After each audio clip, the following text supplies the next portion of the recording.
La pause modéliste, votre nouveau format reportage dans LF Modélisme, c'est de suite.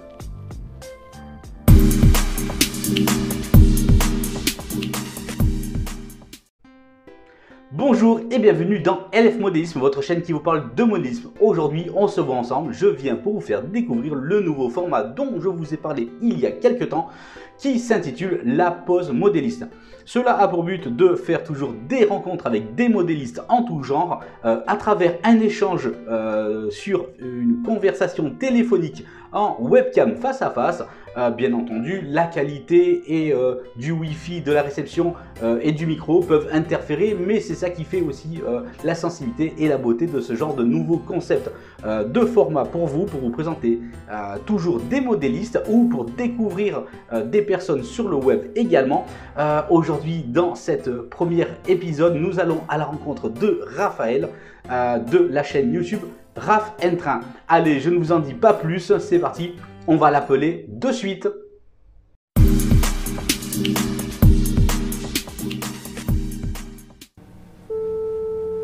Allez, ça sonne. On va voir Raph. La pause modéliste.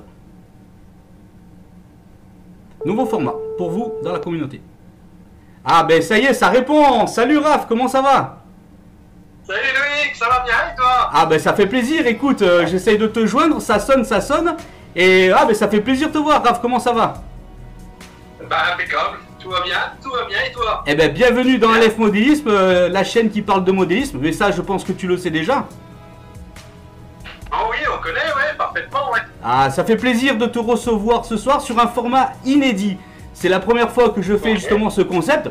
Je l'ai intitulé la pause modéliste justement. C'est un petit moment où est-ce qu'on échange en différé, c'est pas en direct bien entendu, parce qu'on va rediffuser notre petit entretien ensemble. Mais on va parler de modélisme et un petit peu de toi également, un petit peu de tout ce qui regroupe autour de ta passion. Alors, avant tout, ben, justement, pour ceux qui sont sur la communauté de LF Modélisme, pour ceux qui ne te connaissent pas, je pense que la majorité te connaissent déjà.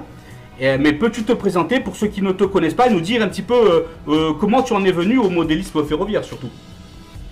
Ok. Et ben voilà, moi c'est Raphaël, donc j'ai 42 ans, on peut le dire. On peut tout dire. Oui, le modélisme, j'y suis arrivé donc très tardivement. En fait, je suis tout jeune dans le milieu, puisque j'ai vraiment recommencé le modélisme il y a environ 2 ans. Et en fait, l'envie m'est venue parce que c'était resté au fond de moi, puisque comme tout modéliste ferroviaire, généralement on a commencé quand on était vraiment jeune. C'est vrai. Et frustré de ne pas pouvoir avoir acheté tout ce que je voulais, mais j'ai dit, allez, maintenant c'est bon, tu travailles, tu as un métier, tu vas pouvoir te faire plaisir. Et durant l'été 2020, je suis retourné chez mes parents, j'ai déballé mes vieilles locaux, jouets et autres en échelle à chaud. Ouais. Et je me suis dit, allez, go, t'y vas, c'est parti. Et du coup, j'ai racheté des locaux revues, enfin voilà, des magazines de modélisme ferroviaire pour m'imprégner un peu de tout ça. J'ai regardé énormément aussi de documentation sur internet et l'envie est revenue et je me suis lancé. Ah, c'est génial ça. Et voilà. Me voilà maintenant. Moi, ce que j'aime, chaque fois que je pose. Ah, excuse-moi, je parle en même temps. Ah, c'est pas grave, c'est ça qui est le charme justement de cette pause comme ça. D'ailleurs, je vais lancer. Je suis vraiment un bébé modéliste, quoi. C'est vrai que j'ai tout à apprendre, quoi, en fait, parce qu'étant petit, j'ai pas fait. Je poussais pas jusqu'au décor et tout ça, je posais les rails sur la moquette de ma chambre et puis c'était parti, quoi. Donc voilà, j'apprends. Ce qui est génial, chaque fois que je pose cette question justement dans mes interviews, c'est qu'on a tous une histoire où est-ce que on a des personnes soit qui ont été frustrées parce qu'elles n'ont pas eu ce qu'elles voulaient quand elles étaient beaucoup plus jeunes, et donc elles ont ce manque à combler, tu vois un petit peu. Et tu as des personnes qui ont toujours fait ça depuis le début, qui ont des techniques aujourd'hui de construction exceptionnelles. On voit le résultat sur pas mal de réseaux, c'est magnifique. D'ailleurs, toi, justement, je crois, il me semble, parce que je suis ta chaîne également, tu t'es lancé dans un projet de réseau. Tu me parlais tout à l'heure dans l'introduction que tu avais récupéré des locomotives à HO, mais là, c'est un autre projet à autre échelle. Justement, tu peux nous en parler? Bah, tout à fait, oui. Donc, voilà, le HO, moi, c'est vrai que j'étais parti dans le HO au départ. Et comme la bête noire du modéliste, hein, c'est quoi? C'est la place. Donc je me suis un peu documenté sur cette échelle N que je connaissais pas du tout. Je savais voilà, que c'était un écartement de 9 mm, voilà, que c'était plus petit que le HO. Et j'étais vachement impressionné en fait des détails maintenant de ce que les fabricants arrivent à faire. C'est vrai. Que ça soit au décor et matériel roulant. Et voilà, moi j'avais l'ambition de faire un énorme réseau comme on veut. Et au final, ma pièce était trop petite, donc du coup je dis allez go, échelle N. Et ce réseau que j'ai nommé Jorki, pour ceux qui me suivent, voilà, en hommage à une gare de triage qui est proche de chez moi, qui s'appelle la Jorquenay, qui est dans le village de Jorquenay, et une gare de passage à Antilly. Donc voilà, j'ai fusionné les deux, ce qui a donné le Jorki. D'accord. On peut dire. Je peux montrer ma précision, puis voilà le schéma un peu du réseau que je vais fabriquer. Donc en L, 3 mètres par 90 ici. Ouais. Et puis ce module-là fait 1m20 par 80. Voilà, c'est modulaire. J'ai prévu démontable et pour pouvoir changer si un jour je change de maison. D'accord, bien. Tu t'es lancé dans un sacré projet. D'ailleurs, est-ce qu'on peut dire à tous ceux de la communauté, est-ce que tu peux rappeler justement ta chaîne YouTube, ce que tu proposes justement?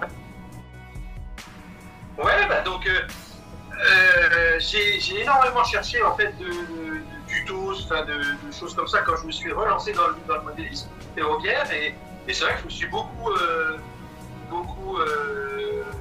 appuyé sur des vidéos, en fait, des personnes qui font déjà des vidéos, notamment en HO, hein, parce que les techniques sont les mêmes.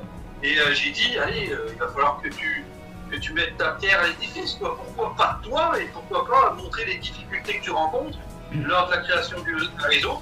Et donc l'idée est venue, je dis aimant la vidéo aussi, et l'image et le son, tout ça, donc tout ça mélangé. J'ai créé la chaîne Rafet 1, voilà, et que tu connais. Je tiens à signaler que, d'ailleurs, qu'on retrouvera le lien direct de ta chaîne dans la description de la vidéo. Comme ça, les gens pourront voir sur ta chaîne, ceux qui ne connaissent pas, pourront ir et voir et te suivre tes aventures. Une petite seconde, parce que tu sais, c'est la pause modéliste. Moi, je vais me faire plaisir, je me fais un petit café. Donc, je t'écoute sur un petit peu de technicité. Oh, bien, super.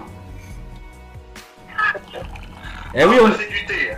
Ah, moi un petit peu de café, tu vois. D'ailleurs, dans une tasse que vous pouvez retrouver, hein, pareil, c'est des petits goodies que j'ai créés, comme le t-shirt, pour un peu aussi aider à financer, parce que voilà, la chaîne, ça coûte des moyens aussi d'image, des choses comme ça, pour créer les vidéos, et c'est pas gratuit, donc voilà, ça permet un petit peu de financer la chaîne. Voilà. Ça me fait plaisir que tu parles justement de ce sujet-là. Pourquoi? Parce que moi c'est pareil, tu vois. C'est vrai que il y a beaucoup d'engagement financier. Bien entendu, on parle pas sur des milliers d'euros comme pourrait représenter une chaîne télévisée. Tu vois ce que je veux dire? On est quand même minime, tu vois ce que je veux dire? Mais c'est vrai qu'à notre échelle d'hommes, ça représente un coût. Et parfois les gens ne s'en aperçoivent pas. Et c'est vrai que quand une personne comme toi peut présenter justement des goodies, tu vas nous en parler d'ailleurs de ce super t-shirt que tu as sur toi, tu vas nous en parler, nous en dire un peu plus. Et c'est vrai que les gens ne voient pas ce côté-là, et c'est vrai que parfois ça peut être mal vu, certaines personnes, quand on leur demande si vous aimez, soutenez la chaîne, ou tu vois ce que je veux dire. Est-ce que toi ça t'arrive ce genre de choses justement? Ouais. Ah oui, c'est fréquent, mais après je peux comprendre, mais ne serait-ce que déjà liker les vidéos et mettre un commentaire, suivre la chaîne, déjà c'est déjà énorme. Déjà rien que faire ça. Tu dois être dans le même cas que moi, tu as énormément de personnes qui regardent tes vidéos qui ne sont pas abonnées à ta chaîne. Tout à fait. Et ça, voilà, le petit abonnement, ça coûte rien. Et ça aide énormément en fait les youtubeurs qu'on est, petits même. C'est ça. Voilà, ça aide. Et après, voilà, on peut compléter par ce genre de petites de goodies. Enfin voilà, des tasses, là j'ai créé des t-shirts avec un côté un petit peu humoristique, pour aussi montrer et vulgariser le train miniature, parce que moi j'ai cette impression que allez, tu fais du petit train, comme on appelle vulgairement des fois le petit train électrique, mais c'est ça, et j'en fais et j'assume. Donc voilà, moi j'ai créé ça pour assumer et montrer aussi que qu'on s'éclate, même à 40 balais, soit 50 balais, exactement. 60 balais, on s'éclate au petit train. Voilà. Donc, voilà. Je mettrai, est-ce que tu as un lien, bien entendu, pour aller sur chercher les goodies, que je mettrai dans la description, tu me fourniras ça, bien entendu. Ouais. Bien, pas de soucis, je te remercie, ok, je te donnerai ça. Super, ça sera dans la description. Ouais. Allez, on continue un petit peu pour te découvrir. Donc tu nous as parlé donc de ton réseau, de ton projet justement à l'échelle N. Tu nous as parlé donc du plan, des dimensions. Quel genre, quelle époque, quel thème tu vas un petit peu aborder sur ce genre de réseau? Et pourquoi tu as choisi ce thème justement? Alors le thème, moi, c'est des choses que j'ai vues quand j'étais petit, dans la gare de triage, j'en connais. C'était donc le thème, ça sera l'époque 4-5, voilà, parce que c'était, il n'y a pas eu fixé une époque. Bon, après, je peux peut-être déborder un peu sur le 3 aussi, on en parlera tout à l'heure. Et notamment tout ce qui est la locomotive diesel, que du diesel. Je veux pas, pour l'instant, je me limite au diesel, j'ai pas envie d'apporter de locomotives électriques et tout ça, parce que je n'ai vu que ça, moi, que des diesels, que des 72 000, tout ce qui est pour le triage, ce qu'on appelle le Y, voilà, les Y 1000, ça tout. Les 63 000, les 66 000, enfin voilà, ça j'en suis fan et c'est ce que je veux représenter. Après, tout le réseau, moi je l'ai dans ma tête, toute la déco, j'ai dans ma tête. Donc, bien sûr. Ce que je vais essayer de refaire et montrer aux gens, voilà, sur le réseau. Ah c'est génial, c'est génial. Justement, moi c'est pareil, je travaille un petit peu au feeling. D'ailleurs, même mes reportages, je les travaille au feeling, j'écris rien du tout. Et pareil sur mes réseaux, beaucoup de personnes m'ont dit fais ton plan, fais ton plan. Moi je l'ai juste dessiné comme ça, mais c'est pareil, il est dans la tête. C'est-à-dire que moi je sais comment je vais poser mes rails, je connais les courbes de rayon, je sais si ça va passer, ça va pas. C'est comme ça, je suis un petit peu à l'instinct et je pense que toi aussi tu fais un petit peu dans ce sens-là également. J'aime encore bien faire du plan, parce que à la base je suis dessinateur et c'est vrai que j'aime encore bien poser des choses.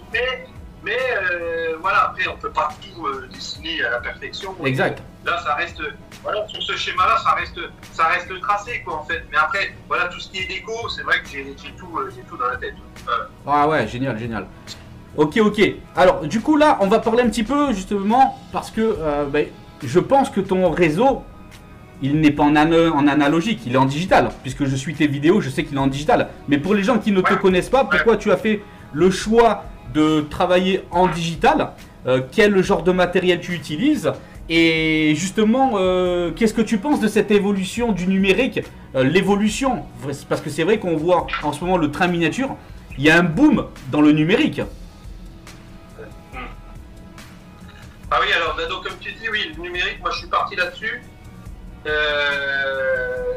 C'est vrai que j'ai été impressionné du bond qu'il y a eu par rapport à quand j'étais gamin et maintenant. Donc j'ai voulu profiter de ça, j'aime bien aussi les nouvelles technologies et je me suis dit, putain, mais rien de plus génial de pouvoir mettre 3 locaux sur le même tronçon de voie et pouvoir faire avancer celle qu'on veut au moment où on veut. Et ça, le digital permet de le faire très facilement. Et d'autres diront que l'analogique aussi, on peut le faire. Après, oui, il faut isoler des tronçons, faire des cantons, des choses comme ça. Mais voilà, moi j'ai vu la guerre analogique digitale, moi je suis pas pour. Ouais. Parce que oui, c'est un choix. Maintenant, voilà, je respecte. Et pour cette simplicité d'utilisation. J'ai une locomotive, une adresse, je bouge le potard. Attention, je suis d'accord avec toi, mais c'est vrai qu'on ne peut pas parler de guerre. D'une manière, il n'y a jamais eu de guerre entre l'analogique et le digital. Simplement que ce sont deux façons de faire du modélisme complètement opposées. Et parfois même, certains modélistes m'ont même raconté qu'il était parfois même plus difficile de travailler en analogique que en digital. Pour ce qui est câblage, j'y pas. Le digital aussi, il y a moins de câbles, mais moi l'analogique, non, honnêtement, j'y serais pas arrivé, je pense. Pour te dire que la complexité du truc, quoi. Et après, c'est comme les technologies, on parle de ça, analogique digitale, mais il y a aussi pour tout ce qui est décor, ça a vachement évolué. Moi, je sais que je serais incapable de faire avec du carton plume une décoration, quoi. Enfin, il y en a, ils te font des bâtiments superbes. C'est vrai. Moi, je vais partir plus sur m'imprimer. Je suis parti sur l'impression 3D, donc je me ferai des façades de bâtiments en 3D, que j'imprimerai et que j'assemblerai comme ça, parce que parce que ouais, j'ai trouvé que c'était plus facile pour moi. Voilà. Ben justement, là, tu mâches un petit peu sur la question des avancées technologiques. Justement, tu nous as parlé que oui, pour toi, ben, c'est oui, la technologie digitale, parce que et quel bonheur de voir une superbe locomotive digitale, sonorisée, etc. Mais que dire de l'impression 3D? Toi, justement, tu peux nous en parler parce que tu t'y es mis il n'y a pas longtemps. Ouais, je m'y suis il n'y a pas longtemps, ouais, j'ai voulu. Je suis un peu en avance par rapport à l'utilisation que je vais en avoir. Je vais l'utiliser beaucoup pour la déco de mon réseau. Et j'ai voulu tester et voir un peu ce qu'elle avait dans le ventre, cette impression 3D. Donc ouais, j'ai investi, comme je ne sais pas si on voit derrière. Ouais, on le voit. Sur une imprimante 3D. On peut retrouver dans mes vidéos les Lego Mars 2. Et ouais, c'est bluffant parce que ça a une finesse d'impression, c'est dingue quoi, ce qu'on arrive à faire avec ça. Donc après voilà, je teste ce qui va pas, de faire des grandes façades de pierre, des murs, des soubassements, des choses comme ça, voir si ça bouge dans le temps. Ouais. Y a des choses qu'il faut apprendre et je suis en train d'apprendre. Ouais, donc après, voilà, c'est une technologie qu'il faut utiliser. Est-ce que c'est plus pour le côté d'essayer de faire ce que l'on ne trouve pas? Non, pas forcément. Non, ça là-dessus, je ne suis pas encore. J'ai quelques projets de choses que je pense que je fais, de matériel roulant, mais pas forcément motorisé, mais roulant, ouais. Tracté, que je ferai, ouais. Je pense partager des modèles même plus tard, ça fait partie de mes projets. Mais non, pour l'instant, quand même, je me limiterai ouais, à la déco, et surtout pas forcément de choses que je trouve pas, mais choses qui sont pas forcément dimensionnées pile poil pour mon réseau, quoi. Une entrée de tunnel, bon bah ok, c'est standard. Bien sûr. Mais moi j'ai un dénivelé comme ça, un peu de l'autre côté, là je pourrais le faire à la cote et puis de le sortir en 3D. Ouais, c'est génial. Non mais c'est vrai que quand on voit ce que certaines personnes arrivent à sortir, moi je vois des personnes, des modélistes qui arrivent à sortir des gares monumentales avec des détails incroyables. C'est vrai que respect quand même. C'est vrai qu'on arrive à faire du résultat. Après, moi, j'aime le laser cut, tu sais, toutes ces constructions-là comme ça. Je trouve qu'elles ont du caractère. Je sais pas si toi tu en fais également, mais moi j'aime beaucoup. Hein. Non, j'en fais pas, mais c'est vrai que c'est quelque chose qui me titille. Ouais, c'est impressionnant. Ouais, impressionnant. Après, c'est vrai qu'il y a beaucoup de marchands en France qui proposent, et même à l'étranger. Mais en France, on a des superbes personnes. Moi, tu le vois dans mes vidéos, souvent, je fais des constructions. Et c'est vrai que la qualité est vraiment très très bien, quoi. Moi, j'aime beaucoup. Je te conseille d'ailleurs le laser cut. Bien, maintenant que tu nous as parlé un petit peu des évolutions, un petit peu ce que toi tu ressens. Donc, on est d'accord que oui, un grand boom en avant. On est d'accord sur ça, sur la conclusion. Ouais, c'est ça, ouais, un énorme boom en avant et qui n'est pas fini, je pense. Ok. Concernant toi, tes projets à court terme et à long terme dans le modélisme ferroviaire, que ce soit sur ton réseau ou autre, avec tes goodies, etc. Toi, à court terme et à long terme, c'est quoi pour toi? Alors, le court terme, ça va être avancer sur ce réseau, hein, parce que c'est vrai que je suis parti un peu dans toutes les vidéos pratiques où j'explique des choses que moi-même je ne comprenais pas, donc j'explique aux gens ce que j'ai compris. Donc je vais me remettre à fond sur le réseau. C'est vrai que cette année c'est vraiment un objectif. Je voudrais bien avoir terminé la zone cachée en fait de ce réseau, câbler tout ça, et après le boîtier est fermé, et après on fait tout ce qui est apparent dessus. Et là on s'éclate parce que c'est le balastage, l'installation de la gare de triage, les bâtiments, la déco quoi en fait. Tu arriverais? Je pense que les gens s'accordent là-dessus et je suis un peu en retard là-dessus. Est-ce que tu arriverais à nous montrer un petit panorama avec la caméra, avec le téléphone là? Ah ouais, alors ne regardez pas de chantier. Hein. C'est pas grave, c'est ça justement, c'est ça qui est bien. Est-ce que tu peux nous expliquer un petit peu où est-ce que tu vas mettre la gare, un petit peu tout ça là? Ouais, en fait, si on revoit là ce petit schéma là, en fait c'est là, voilà, le L est ici. Ouais. Et après donc la partie ici au niveau gare de triage, voilà, qui va être par là en fait. Ouais. Gare de triage. Ici, là, on part en zone cachée. Le tour, c'est en os de chien, hein, comme tu l'as expliqué aussi sur tes vidéos. Ouais. C'est un principe qui est super parce qu'en fait, moi, j'aime bien, voilà, un train part d'une gare et revient dans l'autre sens. Il ne revient pas de l'autre côté de la gare. Mais voilà, après, bon. Et donc voilà, l'os de chien, c'est pratique pour ça. Un train ne revient jamais de l'endroit où est-ce qu'il est parti. Voilà. Ouais, tu m'as compris, ouais, c'est ça. Eh bien sûr, le chien qui se mord la queue. C'est ça. Et donc, dans le fond, là-bas, ça sera une zone industrielle où les wagons triés pourront aller chercher les marchandises et vice-versa. D'accord. Et là, on est... Sur le haut, ici, là, pour cacher ces tunnels, ces entrées de tunnels qu'il y aura, là, il y a un petit niveau qui sera remonté pour faire une exploitation forestière. D'accord. Et là, dans l'état actuel, tu en es où? Tout est câblé, tout est posé, la voie, c'est exploitable, ça roule? Alors, ça roulait avant de couper et baisser les panneaux, en fait, parce que je sais pas si tu as déjà vu le dessous, je sais pas si on va voir, mais en fait, en dessous, voilà, je sais pas si tu arrives à voir. Là. Ouais, on y voit, on y voit. Mais en fait, voilà, c'est mes panneaux. Voilà, mes panneaux se baissent, en fait. Vous pouvez retrouver ça dans mes vidéos, j'explique. Pour pouvoir accéder en dessous le réseau. Parce que je me suis posé la question, je dis, mais si tu fais une gare cachée en dessous, ok, c'est bien bon, mais comment tu vas accéder après aux aiguillages, au moteur d'aiguillage que tu vas mettre pour le plan du haut? Voilà, donc en fait, j'ai trouvé cette technique-là, voilà, de panneaux qui se baissent. Ouais. Et là, en fait, donc avant d'avoir baissé ces panneaux, tout était câblé, mais câblé en direct, ils n'avaient pas encore les cantons de fer. Bien sûr. Et du coup, là, pour finaliser le câblage, j'ai tout obligé de couper. Et puis là, il faut que je vienne ressouder, mettre mes détecteurs de présence, les mots et tout ça. Donc là, à l'heure actuelle, là, je peux rien faire rouler. C'est frustrant parce que je peux plus faire rouler. Alors justement, c'est en cours, le câblage, et voilà. Justement, une chose qui est intéressante comme question à te poser, est-ce que tu avais déjà des notions de menuiserie avant de faire ces modules, ou est-ce que c'était ton premier essai, vraiment? Ah, c'est mon premier essai one shot. Mais voilà, je suis un grand bricoleur et donc je me débrouille. Je suis à l'huile de mes mains, on va dire. Ça va. Mais ouais, non, one shot. Mais ouais, je suis fier de moi. Ouais. Non, c'est ça. Je le dis souvent dans les vidéos, dans les reportages. Ah bah oui. Dans ce loisir justement qui est le modisme ferroviaire, on fait tous la même passion, qu'on soit débutant, intermédiaire ou confirmé. À chacun son niveau, on doit se faire plaisir. Et il faut être fier de ce qu'on fait, de ce qu'on présente, tu vois ce que je veux dire? C'est pour soi-même. Et la finalité, c'est quoi? C'est de faire rouler nos petits trains. C'est ça, non? C'est ça. Et d'ailleurs, c'est exactement ça. Eh ben, la transition, justement, elle est faite. Est-ce que toi, Raph, tu es collectionneur de trains miniatures? Je me dirais pas collectionneur, mais j'aime, je vois pas quelque chose qui me plaît, je vais l'acheter.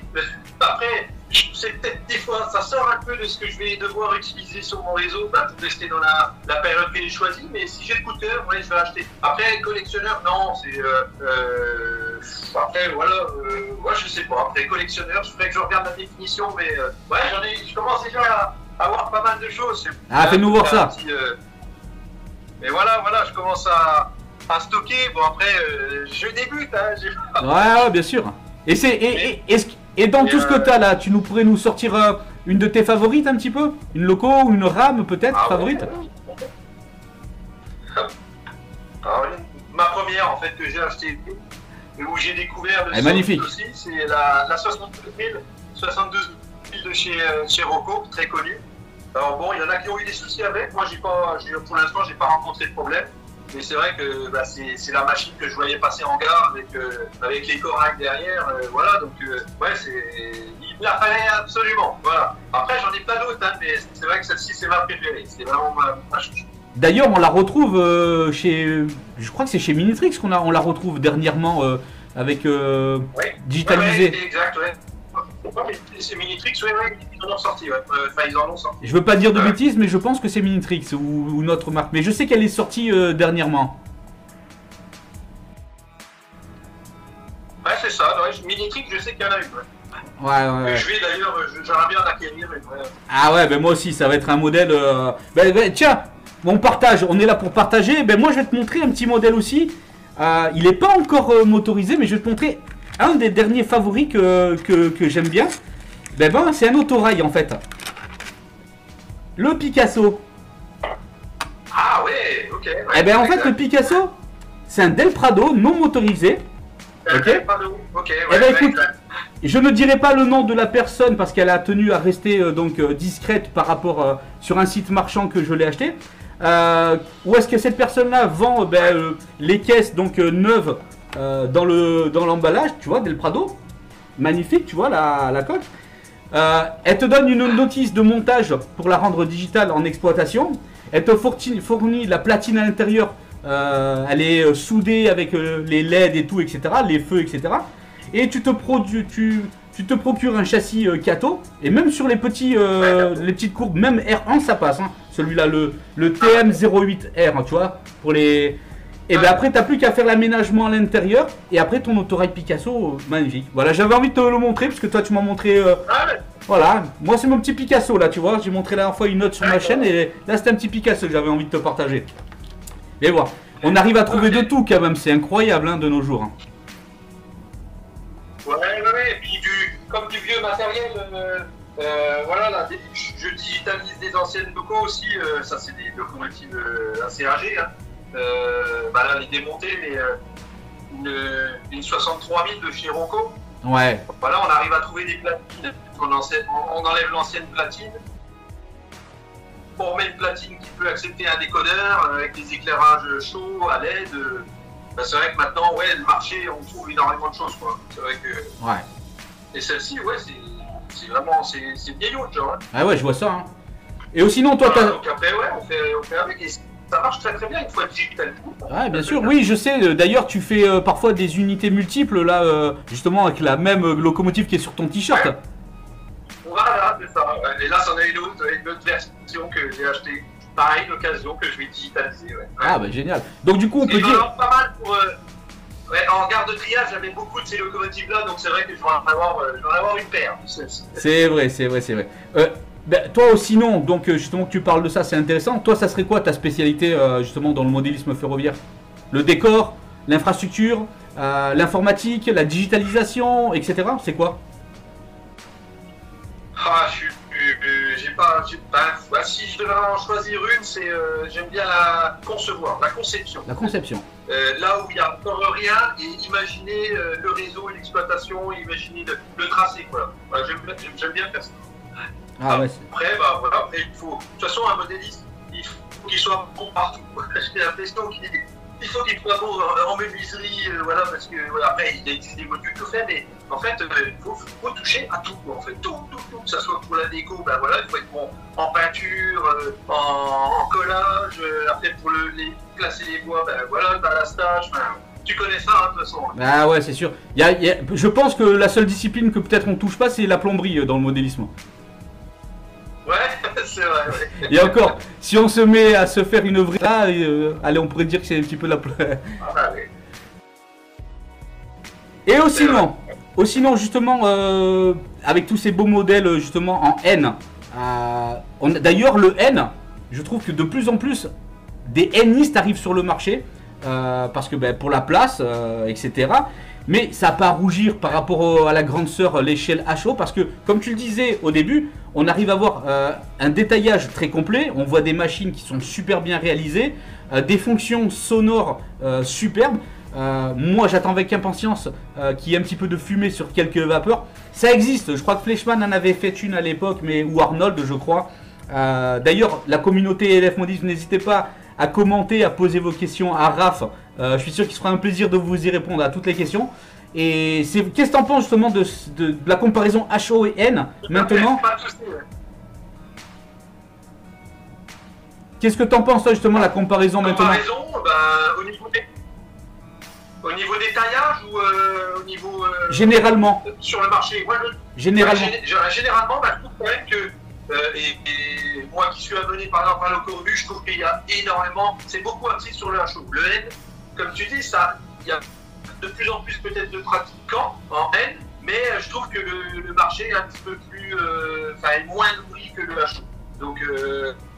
mais comme tu dis, ça n'a pas à rougir au niveau du N. C'est vrai que après les fabricants, je pense qu'ils voient les pépettes et ça se vend mieux en HO qu'en N au niveau volume. Et c'est pour ça qu'ils développent plus de modèles HO. Mais il y en a qui osent et ils ont raison. Quand des nouveaux modèles sortent, je pense que pour aider et encourager, il faut acheter quoi. C'est là, ils arrêteront d'en faire quoi. Donc voilà, il y a quand même cette marche-là qui existe toujours. Le HO sera toujours, je pense, l'échelle baisse un peu du modélisme. Ah ouais, non, je suis tout à fait d'accord avec toi. La seule chose que je peux reprocher, c'est les prix s'enflamment quand même. D'ailleurs, beaucoup de modélistes le disent. Quand je propose la minute symbolique pour tous les modélistes en fin de mes reportages, beaucoup me disent c'est vrai que arrêtez de taper sur les gens avec les tarifs, etc. On trouve les mêmes prix en N qu'en HO finalement. Alors que ben, la technique n'est pas la même quoi finalement, ça reste quand même pas mal de centimètres en moins sur les locaux. Les prix, toi je sais pas ce que tu en penses. D'ailleurs, toi quel genre de modèle, est-ce que tu attends des modèles précis à venir en locomotive? Tu peux nous parler justement de ce que tu penses des tarifs et qu'est-ce que tu espères attendre justement? Ah ouais, pour les tarifs, oui, c'est sûr que c'est excessif par rapport en comparaison à Wachon, mais après, je pense que, comme je disais, l'effet de volume fait que, de toute façon, ils sont obligés d'avoir des tarifs plus élevés ou presque au même niveau pour compenser le fait qu'ils se fassent moins de volume. Mais je suis sûr que quand on voit les ruptures de stock qu'il y a quand des nouveaux modèles sortent, ben, ils pourraient en sortir le double, je suis sûr qu'ils seraient vendus et du coup, ils pourraient réduire peut-être le tarif d'entrée, quoi. Et donc, pour parler d'un modèle que j'attends, puisque c'est ta question aussi, c'est l'autorail EAD de chez RE, c'est le X4005 et en version toit rouge. Là. Ah, magnifique. C'est celui que vous voyez passer chez moi. Et ben voilà, ça va être une exploitation exclusivement marchandise, quasiment sur mon réseau, mais vu que c'est comme moi aussi ces autorails-là qui passeront de temps en temps. Et voilà, il faudra les laisser passer parce qu'ils seront prioritaires par rapport aux marchandises. Mais ouais, ce modèle-là, ouais, je l'attends avec impatience. Et ben, je vais te dire également, moi aussi je l'attends avec le dépôt de Nice, donc livré avec le toit crème et toit rouge, magnifique. C'est vrai que moi aussi je le voyais passer à l'époque en gare de Nice et c'était vraiment magnifique. Mais d'ailleurs, tu disais que ton réseau, beaucoup de convois de marchandises, donc je suppose que tu aimes les belles longues rames. Justement, toi, est-ce qu'une rame marchandise, c'est une rame unifiée ou c'est une rame variée? Il y aura tout varié. Moi, j'aime bien varier. Ouais. Après, de la longue rame, vu que j'ai fait une grosse erreur sur mon réseau, je vais avoir du mal à en faire. Au-delà de 10 wagons, ça va être compliqué en fait.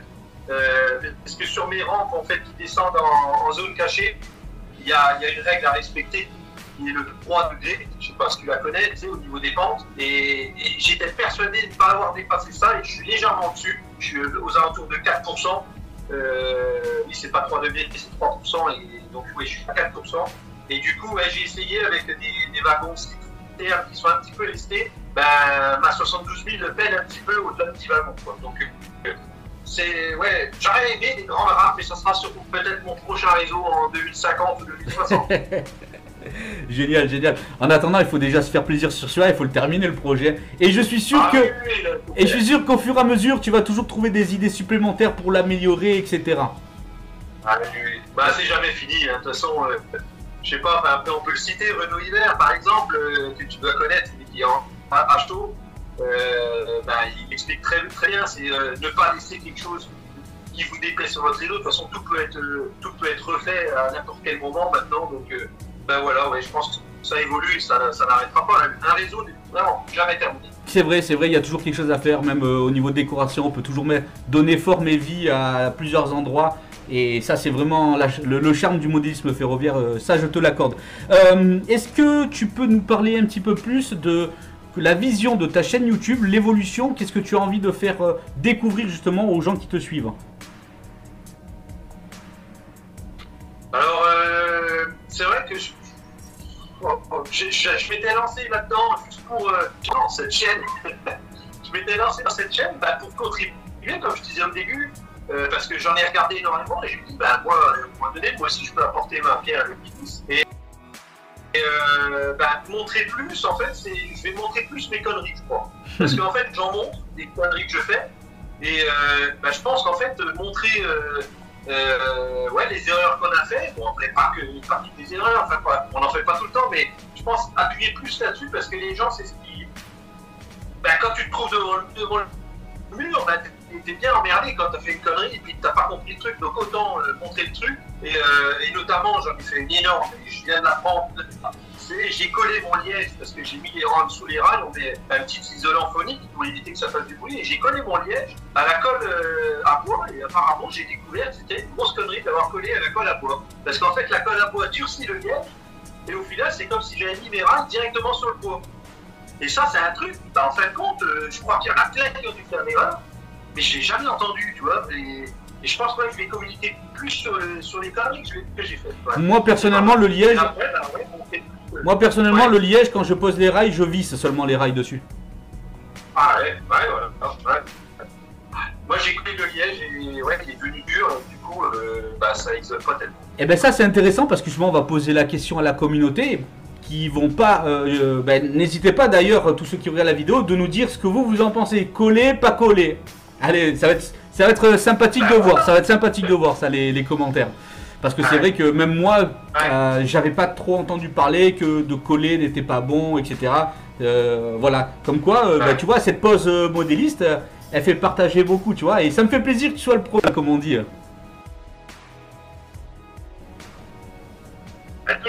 Tout l'honneur est pour moi, génial, Loïc. Ouais. Donc, sur ta chaîne, donc justement, c'est pour faire partager tes erreurs, comme tu dis, mais aussi ton aventure. C'est une aventure humaine aussi. Hein. Ah oui, ouais, voilà. Donc oui, montrer l'évolution du réseau, ça va être c'est le fil conducteur de la chaîne. Après, je découvre, et tout ce que je découvre, j'ai envie de le faire découvrir aux gens. J'ai découvert comment connecter la tablette à la Z21 Start. Et je l'ai montré, j'ai fait une vidéo pour ça, quoi, parce que moi, je découvre, donc je le fais découvrir aux gens. Après, je ne dirais pas que c'est des tutos, ça c'est clair, c'est ma façon de faire. Après, voilà, on prend pas, quoi. Après, bien sûr. Mais je pense que c'est une belle aventure, et ouais, j'ai une communauté géniale. D'ailleurs, je pense que dans le monde du modélisme, ça doit être partout pareil, quoi. Les gens échangent énormément, et comme tu dis, mettez des commentaires, on sera toujours là pour y répondre, et ça aide les autres aussi, quoi, les commentaires. Bien sûr, et puis comme tu dis, voilà, ça mange pas de pain de donner son opinion et en restant correct et tout, parce que c'est vrai qu'il faut rester correct. On n'est pas des Formule 1. On n'a pas la faculté d'adaptation comme certaines personnes qui ont fait ça toute leur vie ou qui sont vraiment imprégnés, qui sont menuisiers. Non, moi par exemple, j'essaye de toucher un petit peu à tout, un petit peu comme toi. Puis quand il n'y a pas la solution, je vais essayer de puiser à droite, à gauche, etc. Et puis voilà. Bon, on a fait un bon petit tour global. C'était vraiment une petite pause modéliste pour te connaître. Quels sont les goodies qu'on peut retrouver justement à se procurer chez Raffentrain? Alors, comme je montrais tout à l'heure, des tasses, il y a des tasses en goodies, il y a des t-shirts. En fait, il y a pas mal de choses, des casquettes, des coques de téléphone. En fait, voilà, il y a vraiment une variété de choses, des goodies. Ouais, il y a une grosse variété. Après, moi, je suis limité aussi parce qu'il y a des choses que je trouve. Je ne vais pas voir forcément mon logo dessus, genre les masques pour le Covid, voilà, vous les trouverez pas dans ma boutique. Mais si vous en voulez, vous pouvez toujours prendre mon design et l'intégrer à l'intérieur. En fait, tout est c'est-à-dire que vous pouvez choisir vos couleurs, vos tailles de design et les mettre dans n'importe quel élément que vous voulez acheter. Voilà. Bon, allez jeter un coup d'œil, Loïc vous mettra les liens dans la vidéo, et ouais, c'est pas mal. Voilà. Après, voilà. De toute façon, il ne faut pas se cacher, il y a une petite rétribution qui m'est accordée, mais la grande majorité de ce que vous allez payer, c'est pour fabriquer le produit, vous le livrez, et voilà, des produits de qualité. Et puis, ça fait une superbe idée cadeau si on a quelqu'un dans la famille ou quelqu'un dans son entourage qui fait du petit train, justement. Au contraire, c'est super de pouvoir avoir ce petit... oui, c'est le but. En fait, le but, c'est plutôt de faire plaisir. On sait très bien que c'est minime, infime ce qu'on peut recevoir par rapport au plaisir que l'on peut donner. C'est surtout ça, la balance, elle est comme ça. Plaisir, finance, tu vois ce que je veux dire? C'est ça, quoi. Ouais. C'est vrai. Je comprends tout à fait ton point de vue. En tout cas, Raph, merci à toi d'avoir participé à cette première de pause modéliste. Mais avant qu'on se quitte, moi j'aime toujours poser cette question-là. C'est ta minute à toi, tu peux t'exprimer sur le sujet qui te fait plaisir, qui te fait vibrer dans le monde du modéliste ou autre, un coup de gueule, un coup de cœur. C'est pour toi, vas-y. Moi j'ai envie d'apporter via cette chaîne et puis via les échanges qu'on peut avoir avec tous les modélistes, c'est un peu d'envie autre que la vie peut nous apporter. C'est vrai que l'actualité en ce moment, voilà, elle est ce qu'elle est. Je dis à un moment donné, ça permet de s'échapper et faire du petit train. Je voudrais bien qu'il y en ait plus en plus de gens qui répondent, je peux pas parce que j'ai petit train, quoi. Et ça, plus on sera, plus ça sera, et plus on partagera notre expérience. Et voilà, c'est ça. Moi, je me suis lancé là-dedans. C'est vrai que on est vraiment, on devient vite accro, quoi. Mettez un petit doigt dans le train du modéliste, ferroviaire, et vous verrez, vous mettrez tout le bras et vous serez amoureux de cette passion. C'est vrai. On fait ce qu'on peut faire avec les moyens qu'on a. Voilà. C'est vrai. Du petit train. Ah, c'est vrai, on devient très vite imprégné par cette passion qui est dévorante et qui est en même temps géniale parce qu'on découvre beaucoup de façons de faire. Et puis quel plaisir de voir tourner ces modèles, quoi. Une fois que c'est fait, quand on a terminé de faire quelque chose, waouh, on se dit ça roule, ça va bien, ça roule. C'est ça, c'est surtout la satisfaction, c'est ça. Écoute, Raph, moi je te souhaite une bonne continuation sur ta chaîne YouTube et pour l'exploitation de ton réseau. Je viendrai te voir, enfin quoi, on fera, j'espère si tu me l'accordes, un reportage quand tu auras tes premiers tours bien de ton réseau pour montrer à la communauté. Et ça sera donc, tu es le bienvenu sur la chaîne. Et puis n'hésitez pas la communauté justement à poser des questions à Raph. Il y aura dans la description de cette vidéo, de cette rencontre avec Raph, justement les liens pour aller sur sa chaîne, pour le découvrir si vous ne le connaissez pas encore. Et via sa chaîne directement, vous allez pouvoir trouver les liens également. Mais je mettrai également le lien direct pour y accéder dans la description de cette chaîne. Écoute, il ne me reste plus qu'à te remercier chaleureusement Raph et te dire à bientôt alors. Je te remercie beaucoup Loïc, c'était super et voilà, je te souhaite d'en faire plein d'autres derrière et je te souhaite toute la réussite pour ta chaîne aussi également qui est une très bonne chaîne et voilà, abonnez-vous et voilà, je vais au petit train. Bon écoute. Merci Loïc. Ciao Raph, prends soin de toi. Ciao. Ciao.